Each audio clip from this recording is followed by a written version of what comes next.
चलो इसी बात पे आगे बढ़ा जाए। तो power sharing, what do you understand by power sharing? देखो अच्छा चैप्टर है, अच्छे चैप्टर को कैसे समझेंगे कि जब हम डेमोक्रेसी की बात करते हैं ना, तो डेमोक्रेसी में इट्स वेरी इंपॉर्टेंट कि हम ये समझें कि डेमोक्रेसी में क्या इंपॉर्टेंट है कि democracy is about to the people, by the people, for the people. Democracy सब कुछ जनता से है, जनता के लिए, जनता पर है। फाइन। तो इस मायने में जैसे अगर आप देखोगे तो इस मायने में डेमोक्रेसी बहुत महत्वपूर्ण भूमिका निभाती है, ठीक है। इस कंटेक्स्ट में डेमोक्रेसी बहुत महत्वपूर्ण भूमिका निभाती है।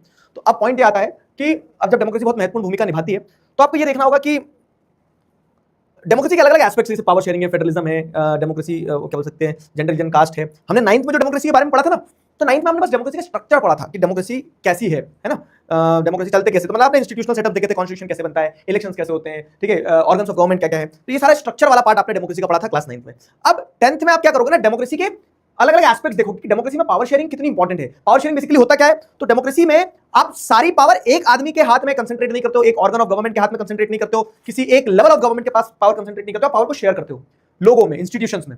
वो पावर शेयर करना क्यों जरूरी है? क्योंकि अगर आप लोगों में, इंस्टीट्यूशंस में पावर शेयर नहीं करोगे तो बड़ी दिक्कत होगी, तो बड़ी प्रॉब्लम होगी, ठीक है, तो बड़ी प्रॉब्लम होगी। तो वही चीज हमें यहाँ पे बात करना है, ठीक है, वही चीज हमें यहाँ पे बात करना है। क्लियर?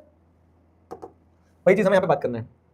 आ जाओ। तो with this chapter we resume the tour of democracy. With this chapter we resume the tour of democracy that we started last year. ठीक है, we noted last year in the democracy all powers does not rest with any one organ of the government. जैसे हमने देखा था ना पिछले साल, legislature होती है, एग्जीक्यूटिव होती है, जुडिशरी होती है, 9th में पढ़ा था, ध्यान आ रहा है? तो वही चीज हम यहाँ पे पढ़ने वाले हैं। एक an intelligent sharing of power among legislature, executive and judiciary is very important to the design of a democracy. मतलब आप पावर को बहुत इंटेलिजेंटली अगर शेयर करोगे तो वो आपके लिए बहुत इंपॉर्टेंट होगा, डेमोक्रेसी के लिए बहुत इंपॉर्टेंट होगा। In this and the next 2 chapters we carry this idea of power sharing forward, ठीक है। तो इस चैप्टर में और आगे आने वाले 2 चैप्टर्स में हम इसी आइडिया को कैरी फॉरवर्ड करेंगे कि कैसे पावर डेमोक्रेसी में शेयर होती है। We start with 2 stories, will start with 2 stories, Belgium और श्रीलंका की 2 कहानियां होगी।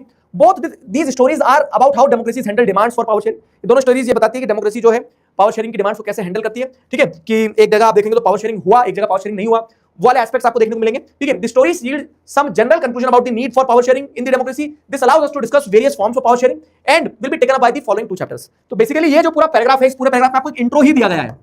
इस पूरे पैराग्राफ में एक इंट्रो ही दिया गया है, जिस इंट्रो के थ्रू बताने की कोशिश की गई है कि हम 2 कहानियां देखेंगे, एक बेल्जियम की, एक श्रीलंका की। दोनों कहानियों से हम समझेंगे कि पावर शेयरिंग क्यों जरूरी है, पावर शेयरिंग के क्या फायदे हो सकते हैं, और क्या फायदे के बाद में हम ये देखेंगे कि किस किस तरह से पावर शेयर होती है। ये पूरे चैप्टर की रूपरेखा है, ठीक है, ये पूरे चैप्टर की फ्रेम है। समझ गए?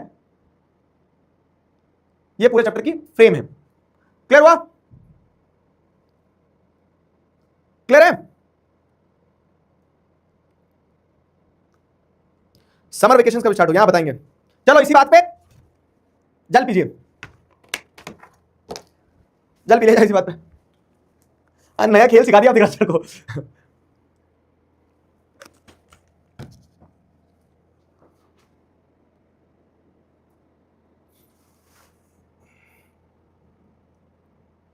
समझ गए ना? तो ये बेसिकली इंट्रो था। अब हम चैप्टर पे कूदते हैं तो बेल्जियम और श्रीलंका की कहानी के साथ।